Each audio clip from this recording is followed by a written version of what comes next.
خوش آمدید جماعت ہفتم۔ بسم اللہ الرحمن الرحیم۔ السلام علیکم۔ آج ہم اپنے بقیہ سبق نمبر 3 کا آغاز کریں گے۔ حضرت بلال نے حضرت عمر رضی اللہ تعالیٰ عنہ کے کہنے پر اذان دی تھی۔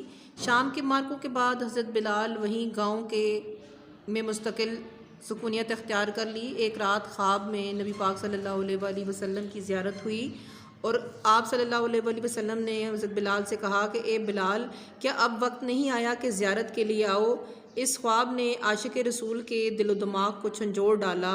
بے تابی اور بے قراری سے انہوں نے مدینہ منورہ کا رخ کیا۔ روضہ اقدس پر حاضر ہوئے تو زبر کا دامن چھوٹ گیا۔ اس قدر روئے کہ آنکھوں سے اشکوں کا ایک سیلاب جاری ہو گیا۔ اس موقع پر امام حسن رضی اللہ تعالیٰ عنہ اور امام حسین رضی اللہ تعالیٰ عنہ بھی موجود تھے۔ اپنے محبوب کے جگر گوشوں کو سینے سے لگا کر بار بار ان کا منہ چومتے۔ انہوں نے خواہش کی کہ بابا بلال کل فجر کی اذان روضہ رسول پر آپ دیں گے، تو حضرت بلال نے اپنے آقا کے جگر گوشوں کی خواہش کو بھلا کیسے ٹال سکتے تھے۔ فجر ہوئی تو روضہ رسول کے قریب کھڑے ہو کر اذان دی۔ سارا مدینہ آپ کی اذان سننے کے لیے امڑ آیا۔ جوں جوں انہوں نے اذان دینا شروع کی، مدینہ منورہ پوری فضا میں حشر بپا ہو گیا۔ جب حضرت بلال نے روضہ رسول کی طرف انگلی اٹھا کر اشارہ کیا، اشہد ان محمد الرسول اللہ کہہ کر پردہ نشین خواتین بھی بے تاب ہو کر گھروں سے باہر نکل آئیں۔ روتے روتے لوگوں کی ہچکیاں بن گئیں۔ ایسا معلوم ہوتا تھا کہ جیسے ہادی برحق حضرت محمد صلی اللہ علیہ وآلہ وسلم کا آج ہی وصال ہوا ہے۔ 20 ہجری میں حضرت بلال کا سفر آخرت آپ نے اختیار کیا۔ اس وقت ان کی عمر 60 برس کے لگ بھگ تھی۔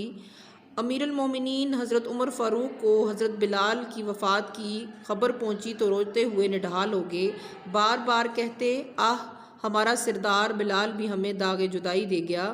حضرت بلال صرف حضور صلی اللہ علیہ وآلہ وسلم کے مؤذن نہ تھے، بلکہ عابد و شب و زندار میں بھی اور فکر آخرت سے بھی ہر وقت لرزہ برندام رہتے تھے۔ ان کی زوجہ ہندہ کا بیان ہے کہ حضرت بلال رضی اللہ تعالیٰ اپنے بستر پر لیٹتے تو فرماتے، الہی میرے گناہوں سے درگزر فرما اور میری بیماری میں مجھے معذور سمجھ۔ حضرت بلال نے صبر و استقامت اور صدق اخلاص کے ساتھ جو نقوش صفحہ ہستی پر ثبت کیے ہیں، وہ ہر مسلمان کے لیے تا ابد مشعل راہ رہیں گے۔ ان کا اسم گرامی سن کر ہر مسلمان کے دل کی دھڑکنیں تیز ہو جاتی ہیں۔ وہ تمنا کرتا ہے کہ کاش اس کو بھی حضرت بلال کے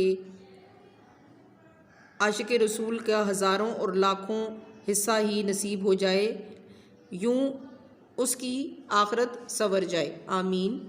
نبی پاک صلی اللہ علیہ وآلہ وسلم کی ذات اقدس کے ساتھ بہت زیادہ عشق و محبت حضرت بلال کا تھا، اور بہت زیادہ محبت کی وجہ سے حضرت بلال جو تھے وہ آپ نے اب نبی پاک صلی اللہ علیہ وآلہ وسلم کی زندگی میں اذان دی، لیکن مرنے کے بعد 2 دفعہ، ایک دفعہ حضرت عمر کے کہنے پر اور دوسری دفعہ حضرت امام حسن اور حضرت امام حسین رضی اللہ تعالیٰ عنہ کے کہنے پر آپ نے اذان دی تھی۔ اور آپ کی آواز میں اتنی تاثیر تھی کہ پرندے بھی چپ ہو کر آپ کی اذان کو سنا کرتے تھے۔ اور جب آخری دفعہ آپ نے اذان دی تھی تو تمام کے تمام مدینہ کی جو خواتین، مرد حضرات جتنے بھی تھے، وہ آپ کی اذان سننے کے لیے منتظر تھے۔ جو ہی آپ نے اذان دی تو سارے زارو قطار اسی طریقے سے رونے لگے جیسے کہ آج ہی نبی پاک صلی اللہ علیہ وآلہ وسلم اس دنیا سے تشریف پردہ فرما گئے ہیں۔ اس کے بعد آپ نے حضرت بلال رضی اللہ تعالیٰ عنہ کی شخصیت کے بارے میں پڑھا۔ اللہ تعالیٰ ہم سب کو بھی ایسا ہی عاشق رسول بنائے، آمین۔